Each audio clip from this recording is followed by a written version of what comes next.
నమస్కారం లైవ్ షోకి స్వాగతం. ముందుగా ఈరోజు కొన్ని ఆసక్తికరమైన వీడియోలు చూద్దాం. 2కి సినిమా రేట్లు పెంచుతున్నట్టుగా రాష్ట్ర ప్రభుత్వం ప్రకటించింది. ఇలాంటి ప్రకటన ద్వారా కదా ఐబొమ్మ రవి లాంటి వాళ్ళు పుట్టేది. మీరు కోట్ల రూపాయలు ఖర్చు పెట్టి సినిమాలు తీసేసేవాళ్ళు ఆ డబ్బులు మొత్తం ప్రజల మీద భారం వేయాలని ప్రయత్నిస్తుంటే ఇది ఎవరికి న్యాయం? కాబట్టి ఇంకా ఈ విలువైన కాస్ట్లీగా ఉన్న సినిమాను చూడడానికి ఇష్టమైన ప్రజానీకం ఐబొమ్మ రవి లాంటి వాళ్ళు చేసిన సినిమాలు చూస్తున్నారు. మీరే సూచిస్తున్నారు. మళ్ళీ అతను ఆర్ఎస్ఎస్ హక్కు మీకు ఎక్కడ వచ్చింది? ఈ ప్రభుత్వానికి నైతిక హక్కు లేదు. ఐబొమ్మ లాంటి వాళ్ళని ఆర్ఎస్ఎస్ నైతిక హక్కు మీకు లేదు. ఎందుకంటే మీరే సృష్టిస్తున్నారు అట్లాంటి వాళ్ళని. ఇప్పుడు ఆయన జైల్లో పెట్టి ఇంకా చాలా మంది వస్తారు. సినిమా థియేటర్లకి ప్రజలకు దూరం మించేస్తున్నారు. సినిమా థియేటర్లో 100 రోజులు 50 రోజులు ఆడుతూ ఉంటే జనం చూస్తారు సామాన్య ప్రజానీకం. మీరు 3 రోజులు మొత్తం డబ్బులు వాడుకున్న తర్వాత అది ఎవరు చూస్తారు? అంటే సినిమా థియేటర్లకి ప్రజానీకానికి దూరం చేస్తున్నారు. కళామతలకి ప్రజలకు దూరం చేస్తున్నారు. ఇది అత్యంత ప్రమాదం. నేను కార్పొరేట్ స్కూల్లో చదువుకోలే, లేకపోతే గుంటూరులోనో గుడివాడలనో అసలే చదువుకోలే. కొంతమంది అప్పుడప్పుడు గుంటూరు గుడివాడలు చదువుకొచ్చిన వాళ్ళు ముఖ్యమంత్రి గారికి ఇంగ్లీష్ రాదని అవహేళన చేస్తుంటారు. నేను ఒక మాట అడగదలుచుకుని వేదిక మీద నుంచి, చైనా, జపాన్, జర్మనీ ఈ దేశాలలో ఎవరికి ఇంగ్లీష్ రాదు, కానీ ప్రపంచంతోనే పోటీ పడిన అభివృద్ధిని ఈరోజు ఉత్పత్తిని ఆయా దేశాలు అందిస్తున్నాయి. ఇంగ్లీష్ అనేది ఒక భాష ప్రపంచంలో ఉద్యోగ ఉపాధి అవకాశాలు దొరకడానికి ఉపయోగపడుతుంది. ఆనాడు ఆ రోజు ఆ పాఠశాలలో ఉన్న వసతులను బట్టి మాకు గురువులు నేర్పించిన చదువు మేము నేర్చుకున్నాము. రాష్ట్ర విభజన ఉద్యమం జరిగినప్పుడు కానీ రాష్ట్ర రాజకీయాల్లో ఆయన లేడు కాబట్టి రాజకీయాలు ఎక్కువ తెలియదు కాబట్టి బహుశా రాజకీయాలు తెలియక మాట్లాడి ఉండొచ్చు. కోనసీమ గురించి తెలంగాణ ఉద్యమం జరగలేదు, తెలంగాణ రాలేదు. పవన్ కళ్యాణ్ గారు చేసిన వ్యాఖ్యలను తీవ్రంగా ఖండిస్తూ దాన్ని బేషరతుగా క్షమాపణ చెప్పి ఉన్నగా ఉండాలని పవన్ కళ్యాణ్ గారిని విజ్ఞప్తి చేస్తున్నాం. మీరు మంచి ఉద్దేశంతో రాజకీయాలకు వచ్చిండొచ్చు, కానీ ఈ విధంగా మాట్లాడి దాదాపు 13 సంవత్సరాలు అయిపోయింది. తెలంగాణ 13 సంవత్సరంలో పడుతున్నది. ఈ సమయంలో గత 10 ఏళ్ళు ఉన్న పాలకులు తెలంగాణ పేరు మీద దళితుని పేరు మీద అధికారంలోకి వచ్చిన వాళ్ళేమో 7 లక్షల కోట్లు అప్పు చేసి ఒక ఉద్యోగం ఇయ్యలే, ఒక రేషన్ కార్డు ఇయ్యలే, ఒక ఇల్లు కట్టలే, పెన్షన్లు కూడా మిగిలిపోయిండు. ఇవన్నీ తీర్చుకుంటూ ఒక లైన్లో పడుతున్న ఈ సమయంలో మా తెలంగాణని అవమానపరచొద్దని పవన్ కళ్యాణ్ గారు బేషరతుగా క్షమాపణ చెప్పితేనే తెలంగాణ ప్రజలు క్షమిస్తారు. తెలిసి తెలియకనే మాట్లాడిండో మరి కావాలని తెలంగాణ వాళ్ళని అవమానపరచాలనుకుండో ఏమనుకుండో కానీ దానికి క్షమాపణ చెప్తే కనీసం ఆయన సినిమా 1-2 రోజులన్నా ఆడుతుంది. చెప్పకపోతే ఎక్కడ కూడా తెలంగాణ థియేటర్లలో సినిమాలు రిలీజ్ కావు. ఆంధ్రప్రదేశ్ డిప్యూటీ సీఎం పవన్ కళ్యాణ్ తెలంగాణ రాష్ట్రం గురించి తెలంగాణ ప్రజల్ని అగౌరవపరిచే విధంగా మాట్లాడటం అనేది చాలా బాధాకరం. ఆంధ్రప్రదేశ్ కి డిప్యూటీ సీఎం కాగానే మతి స్థిమితం కోల్పోయి మీ స్వార్థ రాజకీయాల కోసం తెలంగాణ రాష్ట్రం గురించి ఈ రకంగా మాట్లాడడం అనేది చాలా బాధాకరము. నువ్వు నిజంగా నీకు సిగ్గుంటే నువ్వు మాట్లాడిన మాటలకి కుటుంబ సమేతంగా తెలంగాణ రాష్ట్రాన్ని విడిచిపెట్టి వెళ్లి ఆంధ్రప్రదేశ్ లోనే ఉండు. నువ్వు కనీసం సోయి లేకుండా తెలంగాణ ప్రజలు అత్యధిక నీ సినిమాలు చూసి నేను గౌరవిస్తుంటే బల్బుతో ఈరోజు తెలంగాణ రాష్ట్రం గురించి ఈ రకంగా మాట్లాడడం అనేది చాలా దురదృష్టవశాతము. నువ్వు ఇదే రకంగా నీ వైఖరికి నువ్వు తెలంగాణ ప్రజలకి తెలంగాణ రాష్ట్రంలో ఉన్న ప్రతి ఒక్కరికి క్షమాపణ చెప్పకపోతే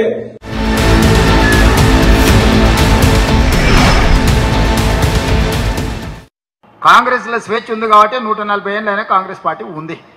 స్వేచ్ఛ లేకపోతే మిగతా రీజనల్ పార్టీ లాగా, జనతా పార్టీ లాగా, మిగతా పార్టీ లాగా ఎప్పుడో మూత పడుతుండే. ఇందులో అన్ని రకాల మనస్తత్వాలు ఉన్నోళ్ళు ఉంటారు. హిందువులలో ఎన్ని దేవతలు ఉండరు? ఎంతమంది దేవుళ్ళు? 3 కోట్లు ఉండరా? ఎందుకున్నాయి? పెళ్లి చేసుకోవడానికి హనుమంతుడు ఉన్నాడు, 2 పెళ్లిళ్ళు చేసుకునేటానికి ఇంకొక ఆయన దేవుడు ఉన్నాడు, మందు తాగేటోళ్ళకి ఓ దేవుడు ఉన్నాడు, ఎల్లమ్మ, పోషమ్మ, మైసమ్మ, కళ్ళు కొయ్యాలి, కోడి కొయ్యాలి అనేటోళ్ళకు ఉండు, పప్పన్నం తినేటోళ్ళకు కూడా దేవుడు ఉండు. అవునా? అన్ని రకాల దేవుళ్ళు ఉన్నారు. కాంగ్రెస్ పార్టీ కూడా అన్ని రకాల మనస్తత్వాలు ఉండే అన్ని రకాల మనుషులను కలుపుకొని పోయే పార్టీ కాంగ్రెస్ పార్టీ. దేవుడి మీదనే మనకు ఏకాభిప్రాయం లేదు.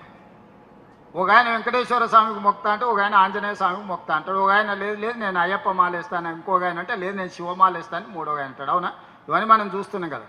దేవుళ్ళ మీదనే మనకు ఏకాభిప్రాయం తీసుకురాలేకపోయినప్పుడు రాజకీయ నాయకుల మీద, జిల్లా అధ్యక్షుల మీద ఏకాభిప్రాయం ఉంటుందని నేను అనుకోను. కాకపోతే మంచి అభిప్రాయం అయితే ఉండాలి.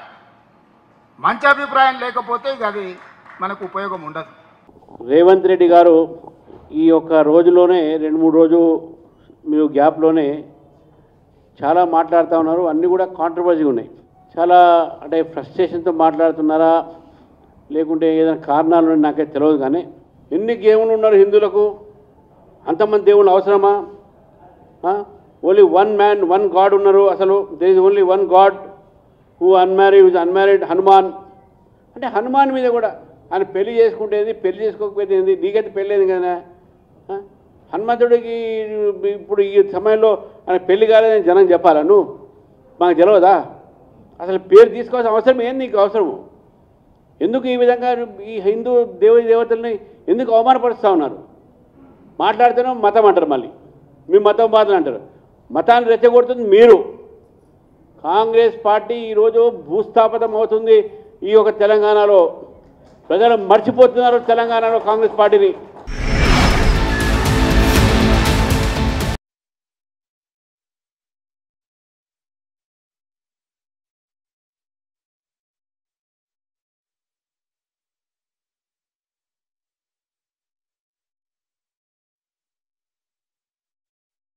రైట్. రేవంత్ రెడ్డి గారు ఫుట్బాల్ ఆడుతున్నారు, గ్రౌండ్లోనే కాదు ప్రతిపక్షాలను కూడా ఫుట్బాల్ ఆడుతున్నారంటే ప్రజలు మీతో ఫుట్బాల్ ఆడుతున్నారని చెప్పి బీఆర్ఎస్ వీళ్ళు బీజేపీలు విమర్శిస్తున్నాయి. ఒకసారి ఆంధ్ర వార్తలు చూసిన తర్వాత తెలంగాణ ఇష్యూలోకి వెళ్దాం. నాడు ఇంటర్నేషనల్, నేడు మున్సిపాలిటీ. అమరావతిపై ముఖ్యమంత్రి చంద్రబాబు 2 నాలుకల ధోరణి అంటూ కథనం ఇచ్చారు. ఇక మెడికల్ కాలేజీకి సంబంధించిన వార్తనిచ్చారు. 1 కోటి సంతకాలతో గళమెత్తి వైఎస్ జగన్ పిలుపునకు అపూర్వ స్పందన అంటూ వార్త ఇచ్చారు. ఎల్లో మీడియా అబ్బాయి అట్లేం జరగట్లేదని చెప్పిన దానికి వీళ్ళు వాస్తవ పరిస్థితి ఇవ్వడానికి ప్రయత్నం చేశారు. ఏడాదిన్నర లోపే బాబు చేసినప్పుడు 2,66,175 కోట్లట. అబ్బబ్బబ్బబ్బ, రికార్డు స్థాయిలో అప్పులు చేయడంలో రికార్డు సృష్టిస్తున్న చంద్రబాబు ప్రభుత్వం, అంటే ఎన్డీఏ ప్రభుత్వం, బీజేపీ కూడా ఉంది, జనసేన కూడా ఉంది. అప్పుల్లోనే వృద్ధి, సంపదలో తిరోగమనం. ఆర్టీసీకి ఎలక్ట్రిక్ బస్సులు వస్తాయని చెప్పి చంద్రబాబు గారు అన్నారు. విద్యుత్ ప్రాజెక్టులకు 60 రోజుల్లో కార్యరూపం ఇవ్వాలని చెప్పి చంద్రబాబు గారు అన్నారు. మళ్ళీ పనిలో పని జగన్ గారి ప్రభుత్వాన్ని తిట్టారు.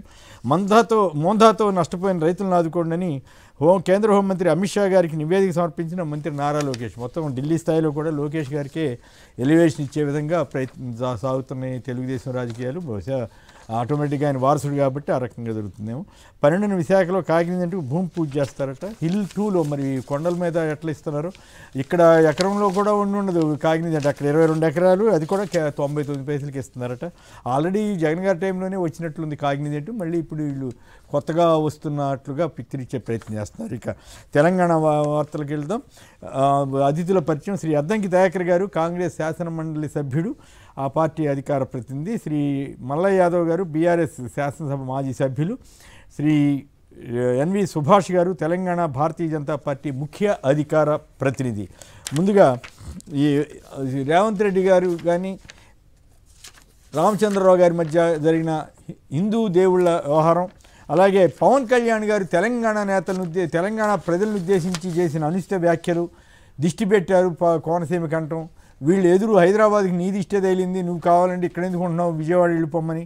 ఏకంగా కోమటిరెడ్డి వెంకటరెడ్డి గారు అయితే నువ్వు కనుక క్షమాపణ చెప్పకపోతే నీ సినిమాలు ఆడనివ్వమని కూడా ఆయన హెచ్చరించారు. సినిమాటోగ్రఫీ మంత్రిగా కూడా చెబుతున్నానన్నారు. సో ఈ 2 అంశాల మీద ముందుగా చర్చలోకి వెళదాం.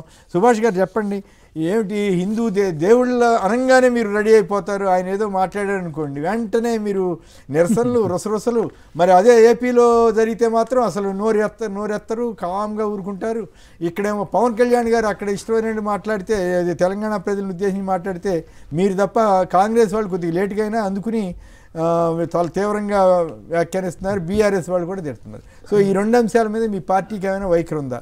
నమస్కారం అండి సాక్షి ప్రేక్షకులకు, మీకు తర్వాత ఇక్కడ ప్యానల్లో పాడుతున్న అందరికీ పెద్దలకు అందరికీ కూడా నమస్కారం. ముందుగా నిన్న రేవంత్ రెడ్డి గారు మాట్లాడిన అనేక అంశాల గురించి ఈ మధ్యన ఒక 3-4 రోజుల నుంచి ఎప్పుడైతే జూబ్లీ హిల్స్లో బైపోల్లో గెలిచిన తర్వాత, ముఖ్యంగా ఎంఐఎంతో దోస్తీ ఎక్కువైపోయిన తర్వాత ఇటువంటి అనుచిత వ్యాఖ్యలు చేయడం భారతీయ జనతా పార్టీ తీవ్రంగా ఖండిస్తుంది. దేవుళ్ళ గురించి మాట్లాడడం, మతాల గురించి మాట్లాడడం అనేది మరి కాంగ్రెస్ పార్టీ అటు అన్య పార్టీలు కూడా మాట్లాడితే మేము తప్పకుండా స్పందించాల్సిన ఏం మాట్లాడారు ఇప్పుడు అంతే కదా. మరి ఇప్పుడు హనుమంతుడికి పెళ్లి కాలేదు, కొంతమంది ఆయన పూజిస్తారు, అయ్యప్ప మాల వేసుకుంటారు, ఆయన పెళ్లి కాలేదు, ఆయన పోతుంటారు. ఇప్పుడు తర్వాత ఏంటంటే మన చికెన్ మటన్ కోసుకున్న వాళ్ళు ఏంటంటే కళ్ళు తాగేటోళ్ళు కానీ వాళ్ళకి పూజిస్తారు అని అంటే మీకు అసలు అవసరం ఏమున్నది? మీరు కూడా హిందువే కదండి, వాళ్ళ 100% కదా. అదే చెప్తాం, తిరుమల లడ్డూలో జంతు కొవ్వు కలిసిందంటే నోరెత్తని బీజేపీ ఎందుకు వస్తలేదు? చాలా క్లియర్ గా చెప్పినాం ఏంటంటే ఎంక్వైరీ చేయమని చెప్తున్నాం. ఎంక్వైరీ చేయడం మేము 100% చెప్పినాం. దాంట్లో ఏదైతే ఉందో సంజయ్ గారు ఎందుకు ఎత్తలేదు 100% ఇక్కడ ఆపినాం కదా, ఇక్కడ కూడా ఆపినాం కదా. కూర్చుండిపోయారు. తెలంగాణకు సంబంధించి పవన్ కళ్యాణ్ గారు ఏ ఉద్దేశంతో మాట్లాడినారో ఒకసారి మనం ఆలోచించాల్సిన అవసరం ఉంది. చాలా క్లియర్ గా అందులో ఆయన ఒక ఏంటంటే కోనసీమకు పోయినప్పుడు అక్కడ ఏంటంటే మన ఏంటంటే రాజోల్ ఏంటంటే నియోజకవర్గం పోయినప్పుడు గోదావరి ఏంటంటే ఇంతకు ఏంటంటే పచ్చతనం ఉంది, అన్నపూర్ణ అని చెప్తూ ఉంటారు. అలా ఏంటంటే మొత్తం తెలంగాణ వాసులు కూడా ఇక్కడికి వచ్చేటంటే చూసి ఏంటంటే ఇవాళ చాలా అంటే బాగుందని చెప్తున్నారు. విడిపోయిన తర్వాత ఏంటంటే ఆయన ఏంటంటే ఆయన ఏ ఉద్దేశంతో మాట్లాడినా చూడాలి కదా. మనం ఏంటంటే వక్రీకరిస్తున్నారంటే దృష్టి పెట్టారంటే మొత్తం తెలంగాణ వాళ్ళు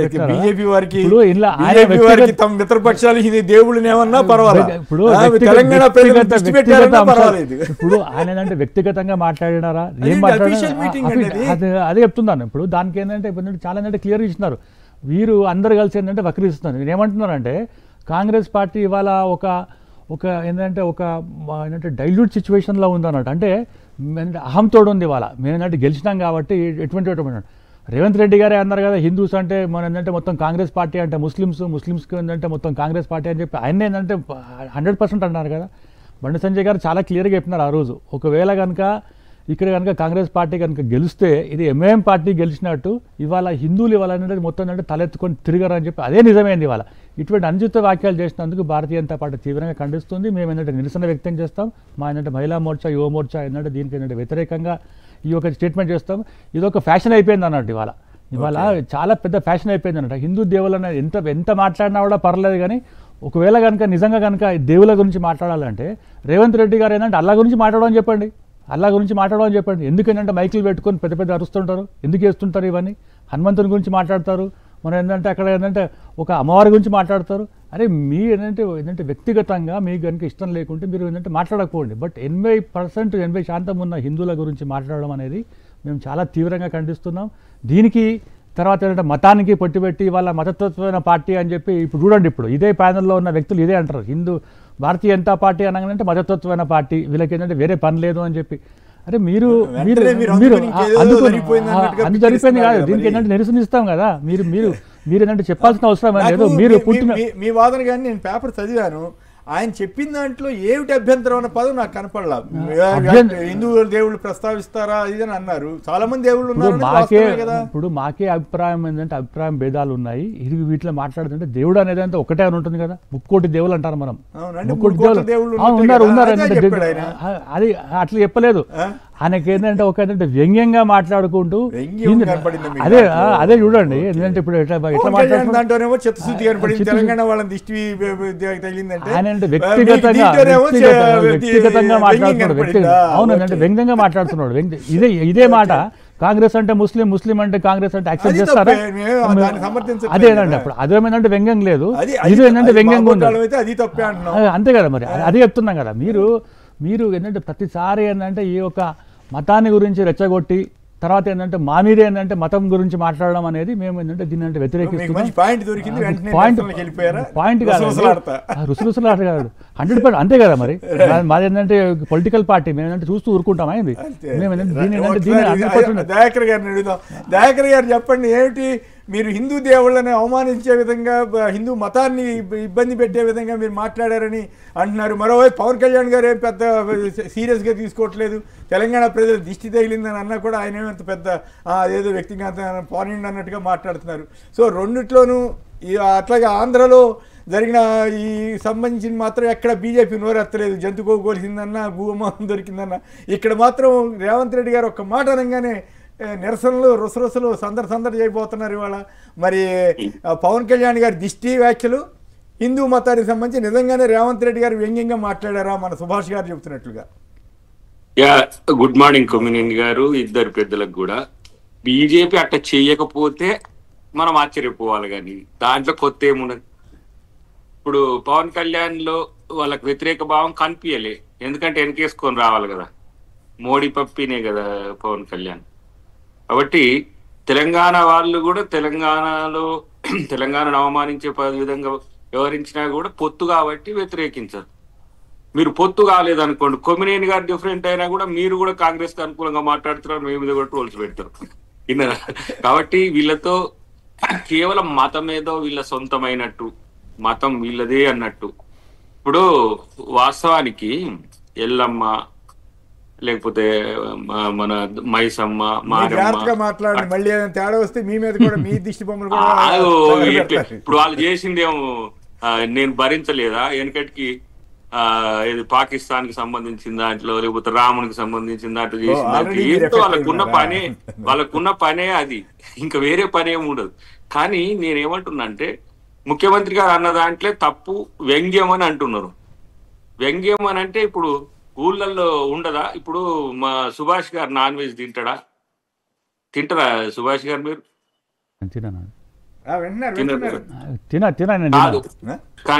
తినే హిందువులు నాన్ వెజ్ తింటారా అని అంటే నేను తిన్నాను.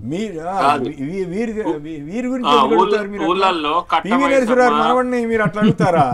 అన్యాయం కదా. కాదు, కట్టమైదమ్మ ఇప్పుడు డిఫరెంట్ పెద్దమ్మ గుడిలో అట్లాంటివి జరుగుతాయి కదా మామూలుగా నాన్ వెజిటేరియన్. అంటే వివిధ రకాల వాళ్లకు వివిధ రకాల ఆచారాలు ఉంటాయి. హిందువుల్లో వివిధ రకాలు ఉన్నారని చెప్పడానికే. హిందువులంతా ఏకమైనా కూడా ఇప్పుడు సుభాష్ గారు నిష్ఠతో ఉంటారు. కొంతమంది ఇప్పుడు మైసమ్మ, మారమ్మ, పోషమ్మ ఇట్లాంటి కాడ అసలు అట్లా నాన్ వెజ్ కానీ ఇట్లా చేసుకునే కొన్ని దేవతలు కూడా ఉంటాయి. కాబట్టి డిఫరెన్షియేషన్ చెప్తే వాళ్ళకు చాలా ఇబ్బంది అవుతున్న పరిస్థితి ఉన్నది. నేనేమంటున్నా అంటే ఇదే ఆంధ్రప్రదేశ్లో మీరు చెప్పిండ్రు, ఏది ఆ నిల్వ ఉన్న మాంసము లేకపోతే ఇట్లాంటి ఏమో వస్తే ఒక్కళ్ళు మాట్లాడతలే. అక్కడ కూటమి ప్రభుత్వం ఉంది కాబట్టి గుట్టు సప్పుడు కాకుండా దాంట్లోనే పెట్టే ప్రయత్నం చేస్తున్నారు.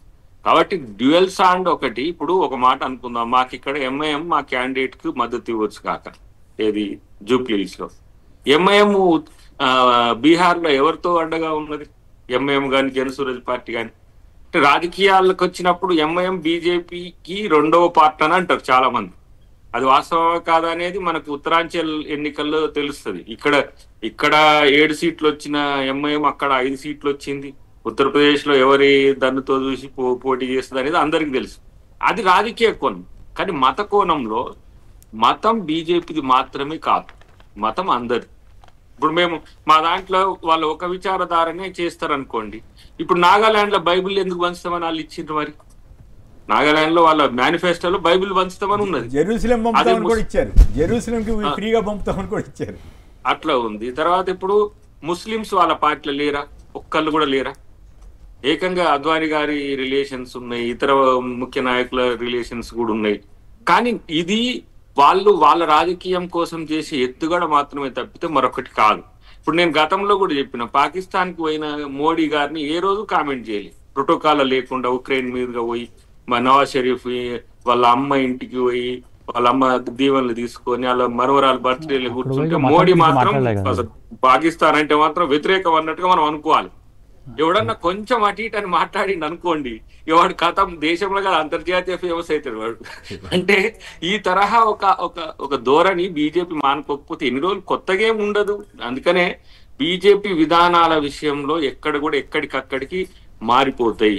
నేను అంటున్న పవన్ కళ్యాణ్ గారు అన్న మాటల విషయంలో ఆయన యథాలాపంగా అన్నాడా, అన్యాపదేశంగా అన్నాడా, అసలు బాధ్యత రాహిత్యంగా అన్నాడు, ఇదంతా పక్కన పెడితే నేరుగా అన్న పరిస్థితిని వాళ్ళు పట్టించుకోవట్లేదు.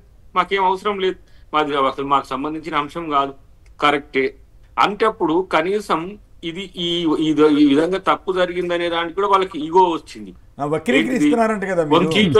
వక్రీకరించిన మాట ఆయన కరెక్ట్ గా అన్నాడట, కానీ మనం ఒక్కరంగా క్షమాపణ చెప్పని మీరు అడిగారు. క్షమాపణ చెప్పకపోతే సినిమాలు ఆపుతా ఉంటున్నారు. ఆపగలుగుతారా మీరు? మీ ముఖ్యమంత్రి గారికి చంద్రబాబు గారికి ఉన్న సంబంధ బాంధవ్యాలు, పవన్ కళ్యాణ్ గారితో ఉన్న రిలేషన్స్ ఇవన్నీ పనిచేయవు. అప్పుడు కోమటిరెడ్డి గారు చెప్తే అయిపోతాయి సినిమాలు. ఆ సందర్భం వచ్చినప్పుడు దానికి సంబంధించి మంత్రి గారు ఆ విధంగా స్పందించిండ్రు. సరే, అది రేపు ఏం జరుగుతున్న విషయంలో చూడొచ్చు, కానీ తప్పు జరగలేదు, తప్పు క్షమాపణ చెప్పకపోతే మీరు ఏం చేయగలుగుతారు?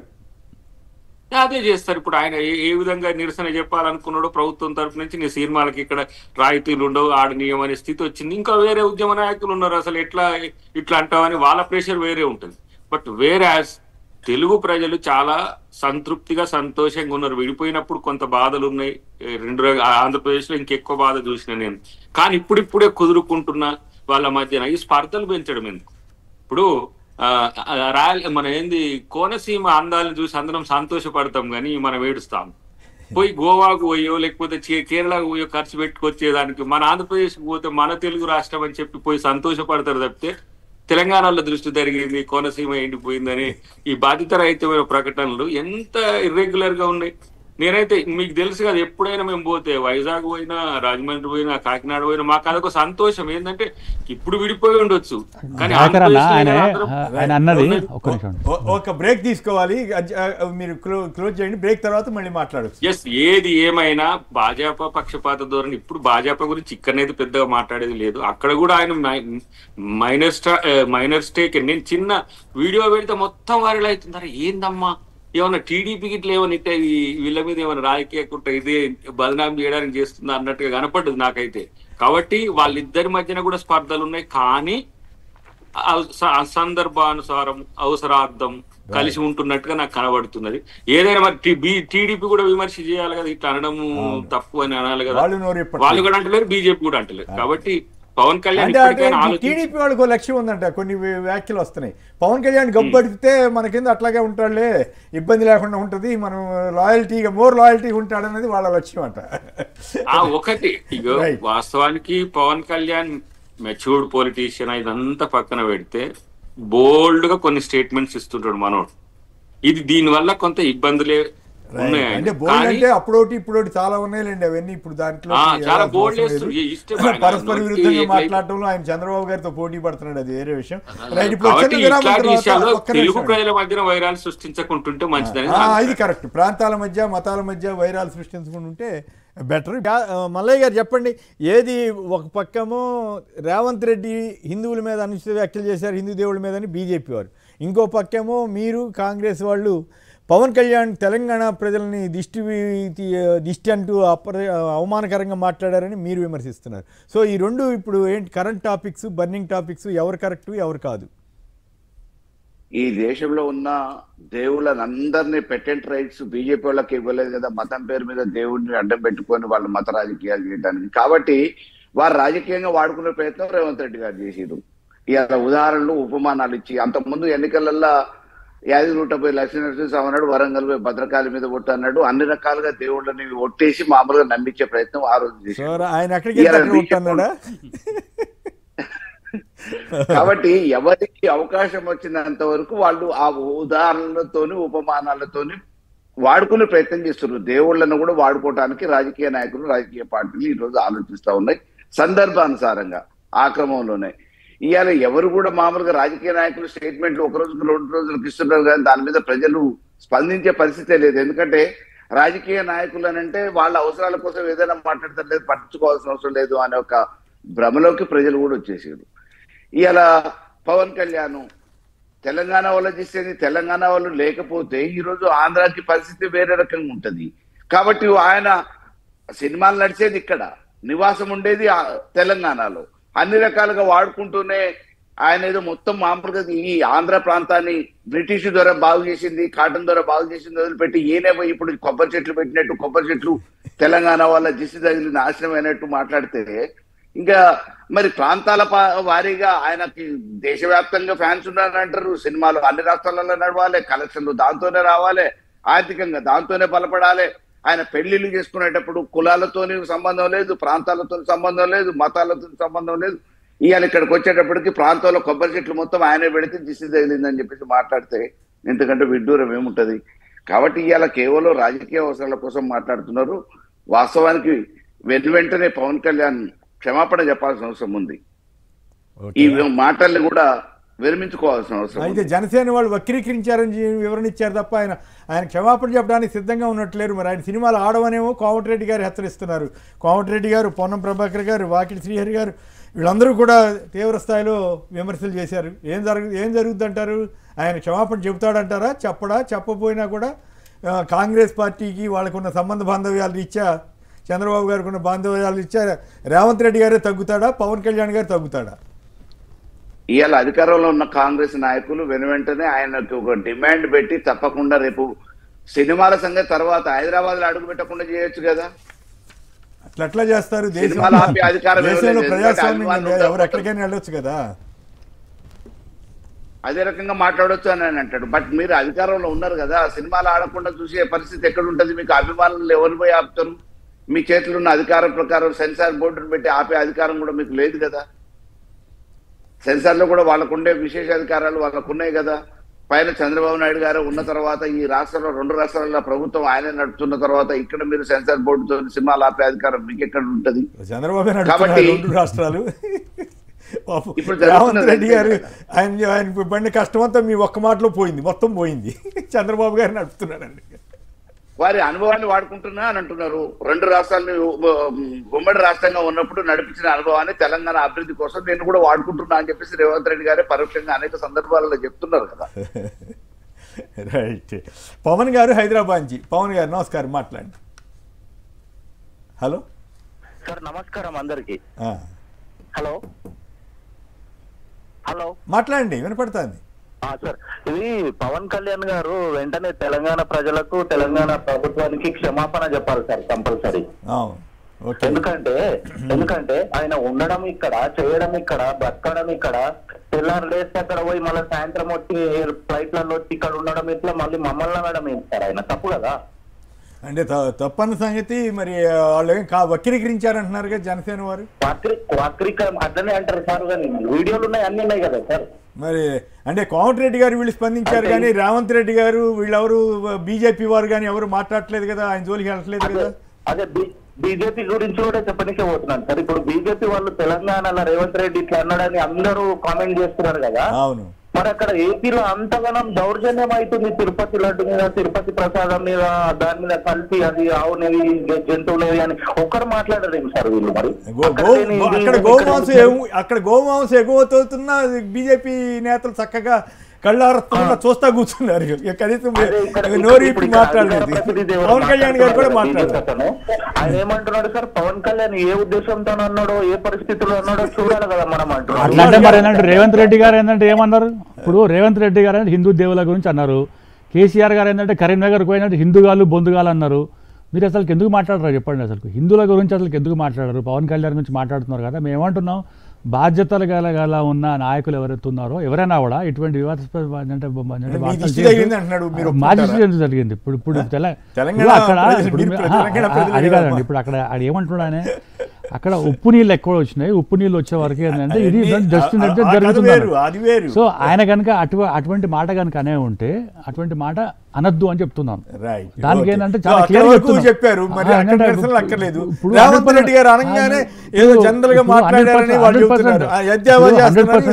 ఎద్దవే కాదు మీరు చూడండి సార్, మీరు ఒకసారి చూడండి అసలు ఎట్లా అంటే ప్రవోక్ చేస్తున్నారు చూడండి. ఇన్సల్ట్ చేస్తలేడా? హిందువుల గురించి ఇన్సల్ట్ చేస్తలేరా? మన ఏంటంటే అద్దంకి దయాకర్ గారు అసలు ఎందుకు మాట్లాడరు? మల్లయ్య యాదవ్ గారు అసలు ఎందుకు మాట్లాడరు? దీని గురించి హిందువుల గురించి అసలు ఎందుకు మాట్లాడరు? వీటి గురించి అసలు ఎందుకు మాట్లాడరు? కాంగ్రెస్ ముస్లిం కాంగ్రెస్ అన్నప్పుడు అది ఓకే, బాగున్నప్పుడు ఓకే, టూపీ పెట్టుకొని పోయినప్పుడు ఒకటి. మేమేంటంటే ఒక మతం గురించి మేమేంటంటే మతం గురించి ఎప్పుడు మేము ఇప్పుడు భారతీయ జనతా పార్టీ ఆగండి సార్ ఒక్క నిమిషం ఉండండి. భారతీయ జనతా పార్టీ మతం గురించి ఎప్పుడైనా తప్పు మాట్లాడిందా? ముస్లిం మతం గురించి ఆగండి మాట్లాడగానే ఒకసారి వచ్చిపోతారు. భారతీయ జనతా పార్టీ ఎప్పుడైనా సార్ ఒక్క నిమిషం ఆగండి దయచేసి. నేనేమంటున్నానంటే భారతీయ జనతా పార్టీ ఎప్పుడైనా వేరే మతం గురించి తక్కువ మాట్లాడిందా? ఒకసారి చెప్పండి, మీరే చెప్పండి. ఎప్పుడైనా క్రిస్టియానిటీ గురించి కానీ అంటే ముస్లిం గురించి కానీ ఎప్పుడైనా ఏంటంటే మొత్తం తక్కువ చేసి మాట్లాడిందా? మోదీ దగ్గర నుంచి మొదలు పెడితే ఇవాళ రామచంద్రరావు దగ్గర ఏంటంటే ఎప్పుడైనా మాట్లాడినా, బండి సంజయ్ గారు ఎప్పుడైనా మాట్లాడినా. మా మతం గురించి మాట్లాడితే మేమంటే స్పందిస్తున్నాం, మీరు కూడా ఏంటంటే స్పందించండి. ఎందుకు అసలు ఏంటంటే మొత్తం అసలు ఒక్క మాట కూడా మాట్లాడరు. ఆయన ఏంటంటే ఇంకేం మాట్లాడినారో ఇది మాట్లాడారు. మేమేంటంటే పేటెంట్ తీసుకుంటున్నామని చెప్తాడు. మీరు ఎందుకేంటంటే పేటెంట్ తీసుకోరు? మన అందరం కలిసి ఎందుకంటే అంటే అసలు ఒక్కసారి కూడా ఏంటంటే దీని గురించి అసలు దీని తప్పు మాట్లాడారని చెప్పి అసలు ఎప్పుడు చెప్పారు మీరు? ఇవాళ మనమే ఎందుకు చెప్పాం? హిందువులు కాదా మీరు? ఒక్కసారి మాట్లాడేదారా మీరు? ఇప్పుడు మాట్లాడండి, మల్లయ్య యాదవ్ గారు మాట్లాడండి. ఇప్పుడు మతం పేరు మీద విద్వేషాలు రెచ్చగొట్టో పబ్బాలు గడుపుకోవాల్సిన ఎవరు చెప్తున్నారండి? ఎవరు చెప్తున్నారు? రేవంత్ రెడ్డి గారు చెప్తున్నారు కదా. కాదు, ఏం చేసిరు? ఇవాళ పేదరికంలో మగ్గుతున్నారు. ఎంతో మంది ఇప్పటికి కూడా రోడ్ల మీద అడక తింటున్నారు. ఒక పూట తింటే 2 పూటలు పసు పట్టుకున్నట్టు ఉన్నారు. 15 సంవత్సరాల నుంచి ప్రధానమంత్రిగా ఈ హిందూ దేశాన్ని పరిపాలిస్తున్నాం అని చెప్పే మోడీ గారు ఉన్నారు. ఎందుకు దాని గురించి ఆలోచించట్లే? దేవుళ్లకు దండం పెడితే కడుపు నిండుతుంది అని అంటే మరి మామూలుగా పేదరికం గురించి ఏం కావాలి? ఇవాళ ఎంతమంది ఎన్ని రకాలుగా దేశంలో అనాథలుగా మిగిలిపోతున్నారు. అనాథ పిల్లల గురించి మాట్లాడట్లేదు. ఒక మతాన్ని అడ్డం పెట్టుకొని దేవునికి దండం పెడితే నీ ఇల్లంతా బాగుపడుతుంది అని అంటే మతం గురించి అంటారు. రేవంత్ రెడ్డి గారు మాట్లాడిన దానికి మీరు స్పందిస్తారా, స్పందియరా? బీఆర్ఎస్ పార్టీ ఏంటంటే బీఆర్ఎస్ పార్టీ వైఖరి ఏంది? బీఆర్ఎస్ పార్టీ వైఖరి చెప్పండి. ఇవాళ రేవంత్ రెడ్డి గారు ఇవాళ మాట్లాడినారు, ఇవాళ మతం గురించి మాట్లాడినారు. మీరేం మాట్లాడతారు చెప్పండి. మతం పేరు మీద గద్దెనెక్కటానికి మతాన్ని అడ్డం పెట్టుకునేటోళ్ళు, కులాన్ని విద్వేషం చిచ్చు పెట్టేటోళ్ళు, పబ్బాలు గడుపుకునేటోళ్ళు మీరు బీజేపీని వాడుతున్నారు. బీజేపీ అంటారు.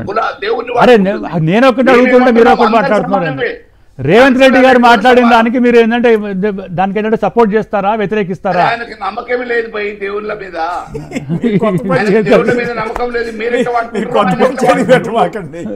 ఆయన మీరే చెప్పారు, ఎక్కడికి వెళ్తే అక్కడ ప్రమాణం చేశాడని మీరే చెప్పారు. ఇప్పుడే చెప్పినారు కదా. అంటే ఏంటంటే దేవుళ్ళని కూడా ఏంటంటే వాడికి చెబుతున్నాడు. అది చెప్పండి మీరు. రేవంత్ రెడ్డి గారు దేవుళ్ళని కూడా వాడుకుంటున్నారని చెప్పండి మీరు. ఎందుకు చెప్తలేరు? అంటే దోస్తానే కదా పోతున్నారా మీకు? అంటే కాంగ్రెస్ పార్టీ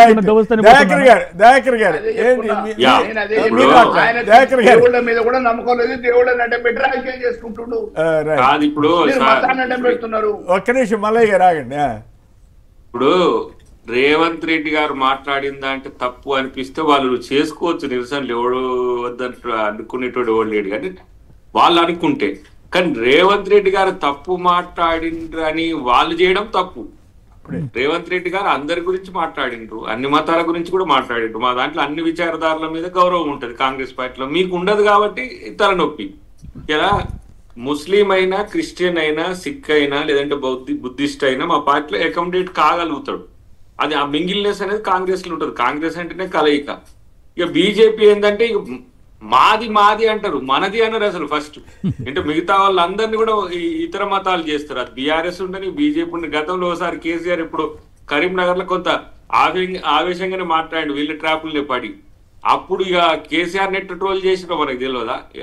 ఒకసారి కరీంనగర్ లో మాట్లాడిన దానికి ఆయనే కదా ఇప్పుడు ఏంది మన యాదాద్రి కట్టించింది, తర్వాత హిందూ దేవుళ్ళకి అంత గౌరవాన్ని ఇచ్చింది. వాళ్ళు అదేం చూడరు, రాజకీయం కోసమే మతాన్ని వాడతారు. ఇతర పార్టీలు మతాన్ని ఎంత గౌరవించినా సరే. అయినా రేవంత్ రెడ్డి గారైనా అనవసరంగా ఆంజనేయుడి గురించి వాళ్ళ గురించి మాట్లాడకుండా ఉంటే పోయేదేమో. ఇప్పుడు బీజేపీ మీకు ఇక్కడ కాదు, బీజేపీ మత రాజకీయం చేయబోతోందన్న సంకేతాలు వస్తున్న తరుణంలో మీరు జాగ్రత్తగా ఉంటే పోయేది కదా. నేనే సార్ బీజేపీ నేను ఇంత ఫస్ట్ మా రిమార్కబుల్ చెప్పిన ఏమని, ఇట్లా చెయ్యకపోతే అది బీజేపీ కాదు. బీజేపీని ఎట్లా చేసినా ఎవరు పట్టించుకోరే స్థితికి లేరు. జూబ్లీహిల్స్ లో కూడా మీరు బంజారాహిల్స్ లో కూడా ఒక టెంపుల్ మా బంజారాహిల్స్ ఎమ్మెల్యే కాలనీ దాని గురించి తెచ్చిండ్రు. కాంగ్రెస్ పార్టీ ఏమైనా దేవాలయాలకు వ్యతిరేకం చేస్తుంది? ఇప్పుడు ఇలా పీజీఆర్ గారు ఎంత పెద్ద టెంపుల్, ఇది పెద్ద టెంపుల్, ఎంత పెద్ద టెంపుల్ కట్టించి ఆయన ఎంత పెద్ద కీర్తి దేశం మొత్తాన దానికి అంత మంచి పేరు ఉంది. కాబట్టి కాంగ్రెస్ పార్టీ ఏందో యాంటీ హిందూ ఉంటది, లేకపోతే ముస్లింకి అనుకూలంగా ఉంటది అని మీరు ప్రచారం చేసినంత మాత్రం ప్రజలు నమ్మరు కదన్నా. మీరు అన్నారు ఎస్, హిందూ మతం, హిందూ దైవాల మీద ఎవరైనా అనుచిత వ్యాఖ్యలు చేస్తే మనం మాట్లాడవచ్చు. కానీ మాకు ఇట్లా ఇన్ని రకాల దేవుళ్ళు ఉంటారు, మాకు ఇట్లా ఉంటది మన దేశంలో అని అన్నదాన్ని మీరు తప్పు పడితే ఇంకా దీనికంటే మిమ్మల్ని అడిగింది. అందుకే ఇప్పుడు వెజ్ నాన్ వెజ్ ఒక చర్చ అయితే, దేవతల్లో ఏమంటారు ద్రష్టలు ఉంటారు, నిష్ఠతోని అసలు ఏ విధంగా చేస్తారో వాళ్ళది ఒక తరహా అయితే, కామన్ మెన్ కూడా ఇలా హిందూ సాంప్రదాయాల ప్రకారం తమ యొక్క పూజలు నిర్వహించుకునే పరిస్థితి ఉంటది. ఈ డిఫరెన్షియేషన్ చెప్తే మీకు అది ఇబ్బంది అనిపిస్తున్న పరిస్థితి ఉన్నది. కాబట్టి దానికి ఏం చేస్తాం, మీకు ఇప్పుడు అదొక ఏంది పొలిటికల్ ఇష్యూగా చేసుకోవడానికి ఒక్క ఛాన్స్ సార్. ఇప్పుడు ఒక విషయం చెప్తానండి, మతం గురించి భారతీయ జనతా పార్టీ మాట్లాడుతున్నారు అంటే గ్యాస్ కనెక్షన్ ఏంటంటే ఉచితంగా ఇచ్చినప్పుడు బూర్ఖాలు వేసుకొచ్చినప్పుడు మేము ఏంటంటే డిఫరెన్షియేట్ చేయం, వీళ్ళు హిందూ ఏంటంటే ముస్లిం అని చెప్పి అందరికీ ఫ్రీ ఇస్తున్నాం. ఏంటంటే అడ్మిషన్స్ అప్పుడు కూడా ఈహెచ్ఎస్ దాంట్లో కూడా మనం చాలా క్లియర్గా ఏంటంటే వీరు హిందూ అని ముస్లిం అని వీరు అన్నాడు. వీళ్ళంటే మతం గురించి అంటున్నారు కదా, మతం మీరు మేము అంటున్నారు. ఇప్పుడు రాజకీయాలు ఇప్పుడు అటువంటి గొప్పతనం కాదు, ఏ ప్రభుత్వం చేయాలి. మేము ఎప్పుడంటే డిఫరెన్షియేట్ చేయలేదు, డిఫరెన్షియేట్ చేయలేదు. మీరేంటంటే డిఫరెన్షియేట్ చేస్తున్నారు వాళ్ళ హిందువుల మనోభావాలను వాడుకొని. చెప్పండి యాదవ్ గారు, మల్లయ్య గారు అడుగుతున్నారు, అడగండి మళ్ళీ ఒకసారి అడగండి. ఇప్పుడు నాగాలాండ్ లో బావిర్లు పంపించి జెరూసలం పంపిస్తే మనటుండే ప్రాంతాల వారీగా రాజకీయ ఇప్పుడు మతం గౌరవిస్తున్నాం కదా, గౌరవిస్తున్నాం కదా మేము అక్కడ మేము ఏంటంటే ఉల్టా సీదా మాట్లాడలే కదా. హిందువులు బంధువులు అన్నది హిందువులు ఏంటంటే బొందుగాలని చెప్పి ఎవరన్నారు? వీళ్ళు అన్నారు. అంటే ఏంటంటే అందులో ఏంటంటే అవమానం కాదా, సర్కాస్టిక్ కాదా? ఇప్పుడు వాడుకొని దొబ్బేది మీరు, ఏంటంటే మతం గురించి మాట్లాడని చెప్పండి. ముస్లింల కోర్టే లేకుండా ఈ దేశంలోకి వెళ్ళి తీసేయి, అప్పుడన్నా ఈ పంచాయతీ ఉద్యోగం. రైట్, ఇక మిగతా వార్తలోకి వెళ్దాం. బాంబుల మంత్రి కొడుకు దౌర్జన్యం అంటూ మరి ఎవరో ఆ మంత్రి కొడుకు ఎవరో తెలియదు అని గండిపేటలో విలువైన ప్రైవేట్ భూమి కబ్జాకి యత్నం చేశారని నమస్తే తెలంగాణ వాళ్ళు రాశారు. కాళ్ళల్లో ఇంట్రెస్టింగ్ వ్యాఖ్య చేశారు రేవంత్ రెడ్డి గారు. కాళ్ళల్లో కట్టెలు పెట్టడం, రాజకీయాల్లో గేమ్ రూల్, నేను పడిపోయా, ఎవరో వచ్చి లేవాలంటే కుదరదు, మనమే లేవాలని ఆయన ఆసక్తికరంగా చేశారు. అంతేకాకుండా తెలంగాణకి రావాల్సింది రాకపోతే కేంద్రాన్ని నేలమట్టం చేస్తామని కూడా హెచ్చరించారు. రాహుల్ గాంధీని ప్రైమ్ మినిస్టర్ చేయాలన్నారు. బీజేపీని బొంద పెడతామని కూడా రేవంత్ గారు ధ్వజమెత్తారు. అయితే మరోవైపు హిల్ట్ పాలసీ, పారిశ్రామిక భూముల వినియోగం పైన బీఆర్ఎస్ పోరుబాటుకు వెళ్తుందని చెప్పి కేటీఆర్ గారు చెప్పారు. వాళ్ళు నిజ నిర్ధారణ సంఘాలు కూడా పెట్టుకుంటారట. అలాగే అయితే ఆసక్తికరం ఏంటంటే వీళ్ళు పక్క గ్లోబల్ సమ్మిట్, అక్కడ గ్లోబల్ సమ్మిట్ జరుగుతూ ఉంటే ఈ టైమ్స్ ఆఫ్ ఇండియాలో Telangana Andhra Pradesh exceeded borrowing limits, fall into det trap, అప్పుల ఊబిలో కూరుకుపోతున్న ఈ రెండు రాష్ట్రాలని ఒక కథనం వచ్చింది. పోలీస్ శాఖలో ఉద్యోగం చేస్తావా, మంచి జీతం కూడా ఇస్తాం, ఐబొమ్మ రవికి పోలీసులు ఆఫర్ అండి. ఇది చిత్రంగానే ఉంది. మరి హైదరాబాద్ సిటీ మధ్యలో నయా express way, Banjara hills road number 12 నుంచి గచ్చిబౌలి శిల్పా లేఅవుట్ వరకు 10 కిలోమీటర్ల రోడ్డు, కొత్త రోడ్డు అయిపోతున్నారట. రాష్ట్రంలో 2 ఫిఫా అకాడమీలు అంటే ఫుట్బాల్ అకాడమీలు ఏర్పాటు చేస్తారట. నేను రేవంత్ రెడ్డి గారు ఫుట్బాల్ కూడా ఆడటం ఆసక్తికరం. Pure rare keys to TS growth అని రేవంత్ రెడ్డి గారు చెబుతున్నారు. ఆఫ్కో ఫుల్కో ఓటేయొద్దని రేవంత్ రెడ్డి గారు మంచి సలహా ఇచ్చారు. అయితే మన వాళ్ళని కూడా నేను మాత్రం ఆయన చెబుతున్నారు. అయితే మరోవైపు ఇష్టం వచ్చినట్టు ఖర్చు పెట్టడం ఇవన్నీ కూడా జరుగుతున్నాయి. వీటి మీద చర్చలోకి వెళ్దాం. ప్రత్యేకించి రేవంత్ రాజనీతి, బీజేపీని బొంద పెడతాం, వీటి మీద ఏం జరగబోతుందో చర్చలోకి వెళ్దాం. కాళ్ళల్లో కట్టెలు పెట్టడం, రాజకీయాల్లో గేమ్ రూల్ అంటున్నారు. బీఆర్ఎస్ వారేమో ఈ పారిశ్రామిక విధానం మీద పోరాటం చేస్తామంటున్నారు. అలాగే బీజేపీని బొంద పెడతామని కూడా రేవంత్ రెడ్డి గారు అంటున్నారు. తెలంగాణ రైజింగ్ అని, గ్లోబల్ సమ్మిట్ అని అడావుడు చేస్తున్నారు. అయితే మరోవైపు ఏమో డెట్ ట్రాప్లో రాష్ట్రం ఉందట. వీటి మీద ముందుగా మల్లయ్య గారు. ఇప్పుడు ఈ రాష్ట్రంలో పారిశ్రామిక అభివృద్ధి కోసం ఆ రోజు ఇందిరాగాంధీ గారు ఉన్నప్పుడు కానీ, అంజయ్ గారు ఉన్నప్పుడు కానీ, ఇతరత్ర ముఖ్యమంత్రులు విజయభాస్కర్ రెడ్డి, చెన్నారెడ్డి గారు ఎవరు ముఖ్యమంత్రులుగా ఉన్నా ఆర్థికంగా పారిశ్రామికంగా అభివృద్ధి చెందాలి, ఎంప్లాయ్మెంట్ రావాలనే ఆలోచనతో ఇండస్ట్రియల్ పాలసీ కింద ఇన్ఫ్రాస్ట్రక్చర్ డెవలప్ చేసి ముందుకొచ్చిన వాళ్ళకి అలాట్ చేసిన భూముల్ని త్రోవే ప్రైస్లో గవర్నమెంట్ అలాట్ చేసినప్పుడు అటువంటి భూముల్ని ఈ రోజు వాళ్ళకి రెగ్యులరైజ్ స్కీమ్ పేరు మీద 30% ఎన్హాన్స్మెంట్ సబ్ రిజిస్టర్ కట్టేసి మీరు చేసుకోండి అని చెప్పి పరోక్షంగా డబ్బులు సొమ్ము చేసుకోవడానికి, ప్రభుత్వ ఆస్తుల్ని ప్రైవేటు వ్యక్తులకి కట్టబెట్టడానికి చేస్తున్న ఒక ప్రయత్నం ఇది. ఈ ప్రయత్నం ప్రభుత్వ ఆస్తుల్ని రేపటి భావితరాలకి భవిష్యత్ అవసరాల కోసం వాడుకోకుండా ఇలా స్వలాభాల కోసం జేబులు నింపుకోవడానికి, పరోక్షంగా కరప్షన్ చేయడానికి ఒక అస్త్రంగా వాడుకుంటున్న ఈ నేపథ్యంలో ప్రభుత్వ ఆస్తుల్ని కాపాడటానికి చేస్తున్న ప్రయత్నంలో అడ్డుకునే ప్రయత్నం బీఆర్ఎస్ పార్టీ చేస్తుంది. ఎన్ని ప్రభుత్వాలు మారినాయి, ఇంకా ప్రోత్సహించాల్సిన ప్రభుత్వం ఇంకా అట్లా కాదు కదా. రేవంత్ రెడ్డి గారు ఒక మాట చెబుతున్నారు, లోపల ఇండస్ట్రియల్ పొల్యూషన్ తగ్గించాలా, ప్యూర్ హైదరాబాద్ వాతావరణం మార్చాలన్నది ఆయన చెప్తున్నారు. అవును, వాటిని ఉంచండి. మీరు మామూలుగా పొల్యూషన్ లేని వాటికి ప్రజల అవసరాల కోసం ప్రభుత్వం దగ్గర పెట్టుకొని ప్రభుత్వ పరంగా మీరు ఏం డెవలప్ చేస్తారో చేయండి రేపటి భవిష్యత్తులో. అప్పట్లో కాంగ్రెస్ పాలసీ రాజీవ్ గృహకల్ప అని కూడా కట్ అయినట్టు కార్యక్రమాలు పొల్యూషన్ లేనివి మీరు మొదలు పెట్టండి. ఓకే రైట్, ఏదో ప్రాబ్లం దీన్ని అంతగతం చేసి పరోక్షంగా మీరు లబ్ధి పొందడానికి ప్రభుత్వాన్ని వాడుకొని ఏదో ప్రాబ్లం వస్తుంది. రైట్, మీరు చెప్పండి సుభాష్ గారు. ఇప్పుడు కొత్త కొత్త పాలసీలు తీసుకొస్తే కొత్త పాలసీలు అవి మనకు యూస్ఫుల్ ఉండాలన్నట్టు, ప్రజలకు useful ఉండాలన్నట్టు. So Bharatiya Janata party Telangana కొత్త పారిశ్రామిక విధానానికి కానీ ప్రజలకు మంచి చేస్తే ఏంటంటే మేము ఎప్పుడు ఏంటంటే వ్యతిరేకించాం. కానీ గత ప్రభుత్వం అనుసరిస్తున్న తీరు, గత ప్రభుత్వం ఏ విధంగా లబ్ధి పొందాలని చెప్పి చేసిన అనేకమైన కార్యక్రమాలను ఈ యొక్క కాంగ్రెస్ పార్టీ కూడా అదే ఫుడ్ స్టెప్స్లో పోతుంది అన్నట్టు. ఏమంటున్నామంటే హిల్ట్ పాలసీ పట్టుకొచ్చినారు, కరెక్టే. గత ప్రభుత్వం ఇక్కడ సనత్ నగర్, ఫతే నగర్, పటేన్ చెరువు దగ్గర ఏంటంటే చాలామందికి ఇండస్ట్రియల్ గ్రోత్, ఇండస్ట్రియల్ కారిడార్ ఉండాలని చెప్పి ప్రభుత్వం మన ఏంటంటే ల్యాండ్ కూడా అలాట్ చేసింది అన్నట్టు.